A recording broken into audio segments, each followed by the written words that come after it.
Assalamualaikum warahmatullahi wabarakatuh. Perkenalkan, nama saya Arna Silvani dengan NIM 23017002 dari Prodi Sastra Indonesia Fakultas Bahasa dan Seni Universitas Negeri Padang.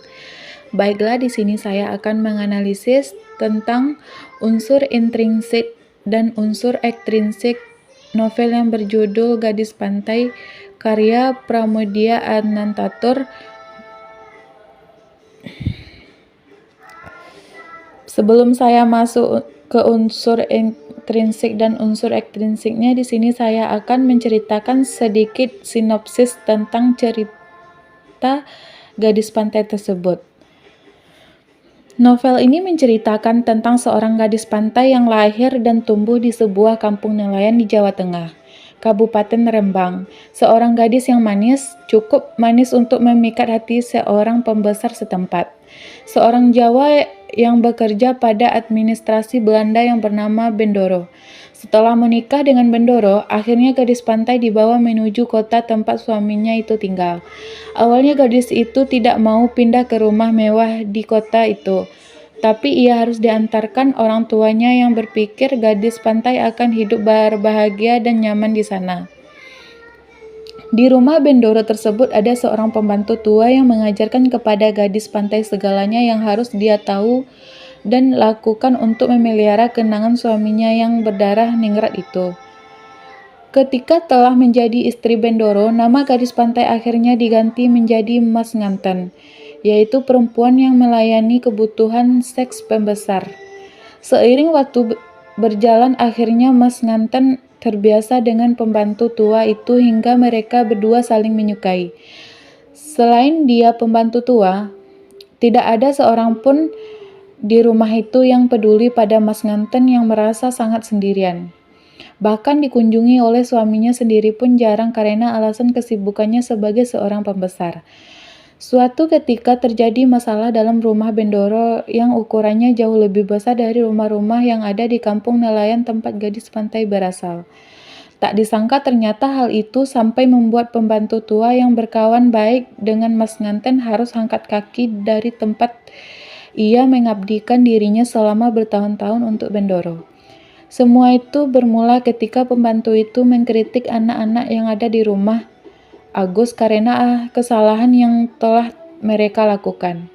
Setelah kepergian pembantu tua itu, pembantu berikutnya ternyata jauh berbeda dengan pembantu sebelumnya. Ia adalah Mardinah, seorang pelayan baru. Dia anak seorang juru tulis dari kota. Sikapnya berani kepada gadis pantai. Belakangan terungkap bahwa dia diutus Bendoro Putri Bupati Demak untuk mengupayakan agar anak Bendoro Putri bisa dikawani oleh suami gadis pantai. Mardinah diberi janji apabila berhasil maka dia akan diambil jadi istri kelima. Perlahan gadis pantai yang berasal dari kampung itu mulai menyadari bahwa pernikahannya dengan priayi itu hanyalah percobaan saja karena nantinya suaminya itu akan menikah dengan wanita segolongan ningrat seperti Bendoro. Tetapi dengan tabah dijalaninya semua takdir yang telah memaksanya masuk jauh lebih dalam pada kehidupan yang awalnya tidak diinginkannya. Suatu hari gadis pantai mendapat izin untuk mengunjungi orang tuanya di kampung. Di situ dia mengalami perubahan perilaku orang kampung terhadap dirinya. Dia dianggap Bendoro priayi bukan orang kampung lagi. Itu merupakan hal yang sangat menyedihkan dan menyakitkan buat si gadis pantai itu. 3 tahun berjalan usia pernikahan gadis pantai dan Bendoro, akhirnya ia dikaruniai seorang buah hati yang sudah sangat dianti-anti oleh orang tua gadis pantai, tapi tidak untuk Bendoro atau suaminya sendiri. Namun nasib buruk masih setia mengiringi kisah hidup gadis pantai. Setelah mengetahui bayi yang dilahirkan gadis pantai ialah bayi perempuan, akhirnya Bendoro menceraikannya dan mengusirnya dari bangunan megah istana Bendoro itu, dan lebih menyayat hati. Gadis pantai terpaksa harus meninggalkan darah dagingnya yang baru berusia beberapa hari itu karena perintah dari suaminya yang tega membuangnya begitu saja bagai sampah. Dengan hati hancur, gadis pantai meninggalkan anaknya di rumah si Bendoro, malu dengan keadaannya yang bertak suami. tak punya rumah, dan anaknya dirampas bapaknya sendiri. Gadis pantai memutuskan untuk pulang ke kampung halamannya sendiri, tapi ia berbelok ke selatan, ke Blora. Selama sebulan setelah kepergiannya, ia selalu mengawasi keadaan rumah si Bendoro, namun setelahnya ia tak terlihat lagi. Selanjutnya saya masuk kepada unsur intrinsik. Yang pertama ada tema. Tema adalah suatu gagasan pokok atau ide pikiran tentang suatu hal. Satu di antaranya adalah membuat suatu tulisan. Baiklah, tema dalam novel tersebut yaitu kritik pada feodalisme Jawa. Karena novel ini banyak menceritakan tentang masyarakat yang berasal dari golongan bawah dengan masyarakat yang berasal dari golongan atas, ningrat atau bangsawan, serta segala perlakuan yang tak berperi kemanusiaan yang terjadi dalam praktik feodalisme Jawa atas orang-orang yang mengatakan rendahan atau berasal dari kaum bawah yang umumnya lahir di kampung. Selanjutnya yaitu latar. Latar adalah bagian cerita atau landas tumpu yang mengacu pada masalah, tempat, dan waktu terjadinya peristiwa, serta lingkungan sosial yang digambarkan untuk menghidupkan peristiwa. Di sini latar terbagi 3, yaitu latar tempat, waktu, dan suasana. Latar tempat pada novel tersebut adalah yang pertama di gedung besar di kota Rembang, di pesisir pantai kampung nelayan di Rembang, di rumah gadis pantai, di kamar gadis pantai dalam pendopo, di ruang tamu pendopo, di ruang makan pendopo, di ruang kalwat pendopo. Selanjutnya latar waktu. Dalam novel tersebut saya menemukan latar waktunya yaitu sekitar tahun 1930 atau 1940-an, di mana penjajahan Belanda masih di Indonesia atau bahkan sudah hampir berakhir, karena orang-orang di pendopo masih menggunakan bahasa Belanda pada beberapa waktu. Selanjutnya ada suasana. Pada novel tersebut, yang pertama suasana menegangkan. Seperti kutipan tersebut, ketika para pengawal Mardinah dipukuli dan dilempar ke laut. Yang kedua, ketika Mardinah dipaksa untuk tidur di luar di balik semak karena telah mencoba pembunuh gadis pantai. Selanjutnya ada suasana mengharukan. Seperti kutipan tersebut, ketika gadis pantai melepas kepergian emak dan bapaknya kembali ke kampung. Selanjutnya, ketika nelayan tua yang selama ini menemani gadis pantai diusir dari pendopo. Itu pastinya tentunya sangat menyedihkan. Selanjutnya, suasana menakutkan. Seperti kutipan tersebut, ketika para pengawal dan Mardinah cemas dengan kabar datangnya pajak laut. Yang kedua, ketika warga datang ke rumah gadis pantai dengan membawa peralatan tajam untuk melawan para pengawal. Yang selanjutnya ada suasana membahagiakan, yang seperti kutipan tersebut, ketika gadis pantai menyambut warga kampung nelayan saat mengunjungi emaknya. Yang kedua, ketika gadis pantai mengetahui jika ia mengandung. Yang ketiga, ketika Sidul menikah dengan Mardinah diiringi sorak-sorak warga kampung nelayan. Unsur intrinsik selanjutnya yaitu tokoh dan penokohan. Tokoh adalah pelaku dalam sebuah cerita, sedangkan penokohan adalah cara penulis atau pengarang untuk menggambarkan tokoh dalam sebuah cerita. Dalam novel Gadis Pantai tersebut ada beberapa tokoh. Yang tokoh utamanya adalah gadis pantai. Gadis pantai memiliki sifat polos, baik hati, dan tidak sombong. Seperti kutipan tersebut, aku tak butuhkan sesuatu dari dunia kita ini. Aku cuman butuhkan orang-orang tercinta, hati-hati yang terbuka, senyum tawa dan dunia tanpa duka, tanpa takut. Yang kedua, Bendoro, yaitu suami gadis pantai. Dia memiliki sifat sopan, alim, dan egois. seperti kutipan di bawah ini. Kau milikku, aku yang menentukan apa yang kau boleh dan tidak boleh, harus dan mesti kerjakan. Diamlah kau sekarang, malam semakin larut. Yang ketiga, Emma. Emma orangnya sangat penyayang. Seperti kutipan tersebut, aku dan bapakmu banting tulang biar kau rasakan pakai kain. Pakai kebaya, kalung, anting seindah itu. Yang keempat, Bapak. Bapak memiliki sifat keras. Seperti kutipan tersebut. Apa kau bilang? Tanyanya sekali lagi dan suaranya mengeras membentak. Yang kelima, kepala kampung. Yaitu memiliki sifat mudah gugup. Dengan wajah pucat, kepala kampungnya akhirnya muncul kembali. Yang keenam, pembantu tua gadis pantai. Memiliki sifat setia, rendah hati, dan penyayang. Seperti kutipan tersebut. Aku ingin pok sayangi aku. Apakah kurang sayang, sahaya? Aku ingin senangkan hati mpok. Yang ketujuh, Mardinah, yaitu pembantu gadis pantai yang baru. Ia memiliki sifat licik, sombong. Seperti kutipan tersebut. Apa Bapak Mas nganten? Nelayan bukan? Benar, Sahaya tidak salah. Mas nganten tahu siapa orang tuanya Sahaya. Pensiunan juru tulis. Yang kedelapan, Abdullah Karim Said, yaitu anak Bendoro dari istri-istri sebelumnya. Seperti kutipan di bawah ini. Cepat marah, kau pikir apa kami ini? Orang kampung, orang dusun, orang pantai yang tak pernah lihat duit.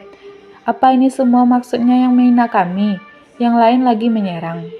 Yang kesembilan, Dul Simpen Dongeng. Dia orangnya pintar bersyair dan penakut. Seperti kutipan tersebut. Katanya si Dul Pendongeng paling takut turun ke laut. Sampai-sampai bapaknya membiarkan dia pergi mengembara meninggalkan kampung. Yang ke-10, kakek tua. Dia memiliki sifat egois dan cepat marah. Seperti kutipan tersebut. Diam, bekik kakek. Kami panggil kemari bukan buat berteriak-teriak seperti monyet gila, kayak bapak meraung marah-marah. Dan masih banyak lagi tokoh yang lainnya. Selanjutnya, sudut pandang. Sudut pandang adalah teknik yang digunakan pengarang dalam menampilkan pelaku dalam sebuah cerita. Dalam novel ini, sudut pandang yang digunakan adalah pengarang serba tahu atau orang ketiga serba tahu, yaitu penyampaian kisah dari segala sudut. Itu artinya, pengarang berada di luar teks dan menyebut para tokoh dengan kata ganti orang ketiga. Biasanya ditandai dengan kata dia atau ia. Hal itu ditunjukkan dengan kutipan berikut. Yang pertama, 14 tahun umurnya waktu itu, kulit langsat, tubuh kecil mungil, mata agak sipit, hidung ala kadarnya, dan jadilah ia bunga kampung nelayan sepenggal pantai Presidenan Jepara Rembang. Yang kedua, ia tahu bapaknya pelaut, kasar berotot perkasa. Ia tahu sering kena pukul dan tampar tangannya. Yang ketiga, waktu Bendoro terlelap tidur, dengan kepala pada lengannya, ia mencoba mengematai wajahnya. Begitu langsat pikirannya. Orang mulia, pikirnya, tak perlu berkelentang di terik matahari.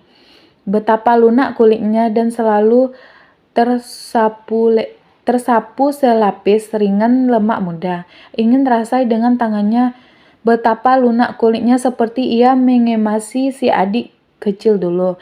Ia tak berani. Ia tergeletak diam-diam di situ tanpa berani bergerak. Sampai jago-jago di belakang kamarnya mulai berkokok. Jam 3, dengan sigap Bendoro bangun dan dengan sendirinya ia pun ikut serta bangkit.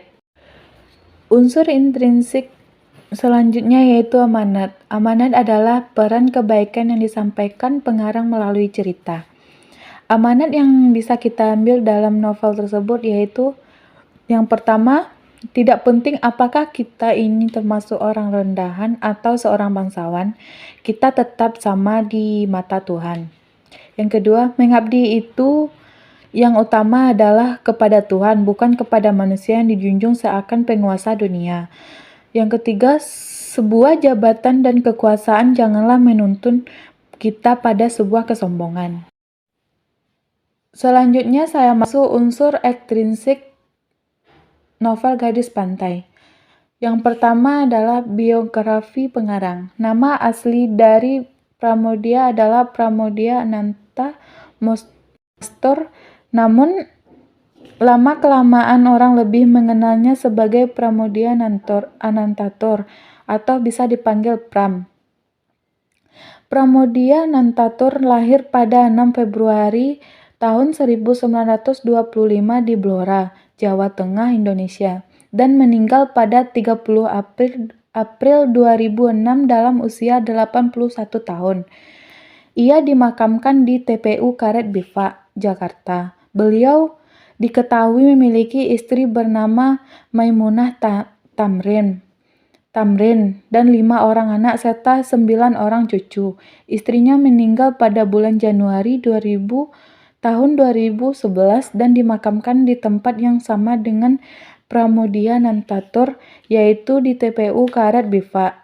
Hampir separuh hidupnya dihabiskan dalam penjara, 3 tahun dalam penjara kolonial, 1 tahun di Orde Lama, dan 14 tahun yang melelahkan di Orde Baru. Pada tanggal 13 Oktober 1965 sampai Juli 1969, Pulau Nusa Kembangan Juli 1969 sampai 16 Agustus 1969. Pulau Buru Agustus tahun 1969 sampai 12 November 1979.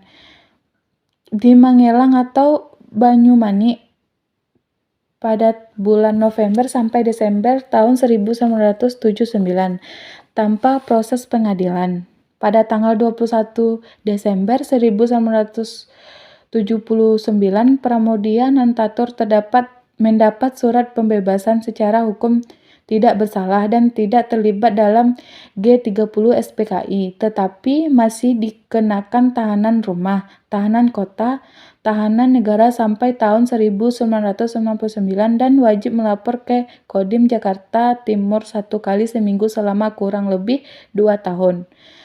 Beberapa karyanya lahir dari tempai purba ini, diantaranya tetralogi baru, yaitu Bumi Manusia, Anak Semua Bangsa, Jejak Langkah, dan Rumah Kaca. Penjara tak membuatnya berhenti sejengkal pun menulis. Dari tangannya yang dingin telah lahir dari 50 karya dan diterjemahkan ke dalam lebih dari 42 bahasa asing. Pramoedya Anantatur dianugerahi berbagai penghargaan internasional. Hubungannya dengan novel gadis tersebut yaitu sebagian besar novel ini merupakan sebagai pengalaman atau kenyataan yang pernah ia lihat, pernah ia rasakan dan dialami di pengarang sebagai individu yang berada dalam masyarakatnya. Dalam novel ini, Pramoedya Anantatur berusaha mengusuk tentang kejamnya feodalisme Jawa yang terjadi pada waktu itu. Hal itu dilatar belakangi oleh kehidupan Pramoedya yang merupakan salah satu wacana wakil dari masyarakat pada kelompok orang kebanyakan. Dalam pengarang novel ini, Pramoedya terinspirasi dari neneknya sendiri, yaitu nenek dari ibunya, yang bernama Satimah. Neneknya merupakan cerminan orang kebanyakan yang dijadikan selir oleh kakeknya. Kakeknya adalah seorang penghulu di kota Rembang, tetapi setelah melahirkan bayi perempuan yang tak lain adalah ibu kandung Pramoedya, ia diusir dari gedung tuanya. Nenek Satimah berasal dari keluarga miskin. Karakternya yang periang, suka memberi dan sayang kepada cucu-cucunya. Meskipun Pramudia tidak begitu mengenal neneknya, namun dari sinilah Nenek Satimah merupakan model asli dari gadis pantai tersebut.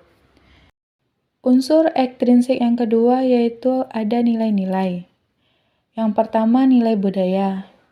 Nilai budaya yang ada pada novel ini yaitu perbedaan budaya dan tradisi antara orang atasan dengan orang bawahan, antara orang kota dengan orang kampung. Dalam hal yang paling tidak saya mengerti adalah budaya masa lalu yang memperbolehkan saja menikah dengan diwakilkan sebilah keris hanya karena ia seorang bendoro yang tak pantas turun ke kampung untuk melaksanakan pernikahan percobaan yang bahkan untuk dirinya. Selanjutnya yaitu nilai sosial. Dalam novel ini digambarkan mengenai kekejaman yang tak berperi kemanusiaan dan tak beradab seorang penguasa yang memiliki kedudukan sebagai ningrat atau bangsawan ditunjukkan kepada seorang gadis lugu dari sebuah kampung nelayan yang dijadikan istri percobaan penguasa. Jelas sekali bahwa ini merupakan kritik terhadap feodalisme Jawa yang digambarkan sangat kental dalam novel Gadis Pantai ini. Orang rendahan ditakdirkan untuk mengabdi kepada seorang atasan seperti dalam cuplikan dialog berikut. Semua mas nganten untuk mengabdi pada Bendoro. Yang ketiga ada nilai agama. Dalam novel ini, Bendoro selalu sholat dan mengaji di sebuah ruangan yang bernama khalwat. Khalwat sendiri dalam bahasa Arab artinya seorang laki-laki dan seorang perempuan yang berduaan, tidak ada sebagai orang ketiga.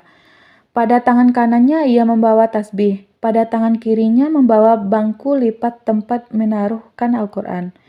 Langsung ia menuju ke permadani di depan, meletakkan bangku lipat di samping kiri dan bertasbih di samping kanan dan mulai sembahyang. Unsur ekstrinsik yang ketiga ada situasi dan kondisi. Dalam novel ini sangat kritis membicarakan feodalisme Jawa pada masa itu, sebuah novel yang mungkin mewakili suara rakyat jelata, rakyat dari golongan bawah dalam sistem feodalisme Jawa. Selanjutnya, gaya bahasa yang digunakan dalam novel tersebut yaitu campuran bahasa Indonesia zaman dahulu dengan bahasa Jawa pada beberapa kata seperti kanca yang artinya teman dan colong yang artinya mencuri serta sebutan bagi orang Jawa seperti mas nganten artinya perempuan yang melayani kebutuhan seks pembesar sampai kemudian pembesar memutuskan untuk menikah dengan perempuan yang sekelas atau sederajat dengannya. Ya, dan sahaya artinya hamba dan bendoro artinya penjabat tinggi pada zaman kolonial. Baiklah, hanya itu yang dapat saya sampaikan. Terlebih dan terkurang saya mohon maaf. Kalau ada kata-kata saya yang salah, saya mohon maaf. Assalamualaikum warahmatullahi wabarakatuh.